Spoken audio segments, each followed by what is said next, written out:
انا زمان كان ليا جاري بيلعب معاه في الشارع، وكنت دايما بتخانق معاه، وبيننا وبين بعض شتيمة وقلة ادب.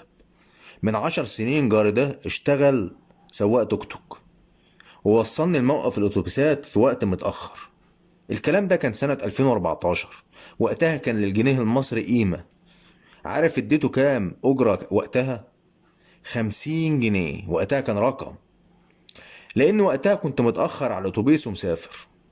سافرت الغردقة ورجعت بعد شهر. جاري ده مع انه اكبر مني بسنة وكنا بنكره بعض، بس بقى كل لما يشوفني يطاطي ويقول لي ازيك يا استاذ محمود، عامل ايه؟ ازيك يا استاذ محمود؟ انتوا متخيلين؟ متخيل؟ 50 جنيه خلوني استاذ. وعلى فكرة، انا عندي حكايات كتير قوي عشتها تثبت ان الفلوس كل حاجة، بس مش عايز اخلي الفيديو طويل، يعني ممكن ابقى احكيها في فيديوهات تانية. الفلوس يا ريس، الفلوس يا حبيبي، هي كل حاجة. اللي يقول لك غير كده اقطع علاقتك بيه فورا، وما تسمعلوش، حتى لو اقرب واعز الناس ليك. الكلام الحلو والمسكنات دي ما بتاكلش عيش ولا بتدفع ايجار.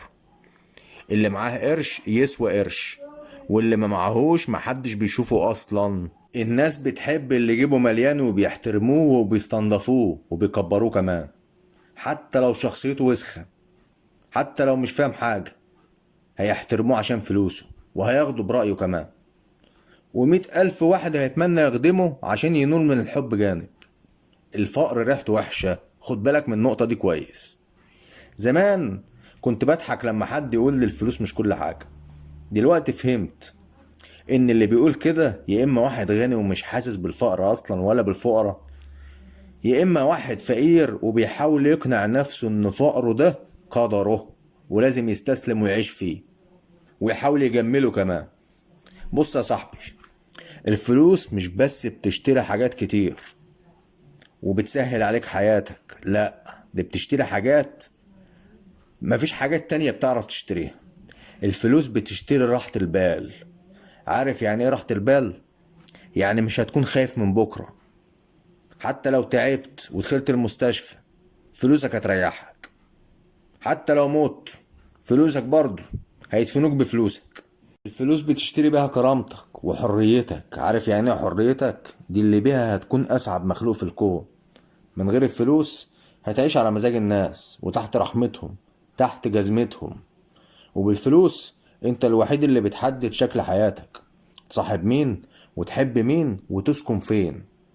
بص يا صاحبي، الدنيا مش غابة زي ما فهموك، عشان تبقى واخد بالك بس. الدنيا دي شبه السوبر ماركت، زي السوق بالظبط، وكل حاجة بسعرها، وكل حاجة موجودة.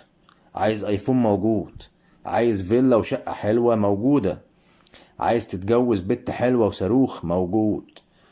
بس كله بالفلوس، ادفع تاخد. اسمع الحكمة دي بقى كويس. اللي يقولك بقى ان السعادة مش في الفلوس، اديله 1,000,000 جنيه كده وشوف هيعيط ولا هيضحك. الخلاصة من كلامش، الفلوس مش حاجة وحشة زي ما فهموك وغسلوا دماغك بيها. دي نعمة كبيرة قويش، ولازم تتعب وتتعلم وتشتغل وتفكر ازاي تجيبها. من جمال وقيمة الفلوس مش سهل الوصول ليها، ومش اي حد بيقدر يوصل لها. ما تنسوش اللايك والاشتراك. وعايز تعليق منك حلو كده يرفع الفيديو لو شايف انك استفدت مني.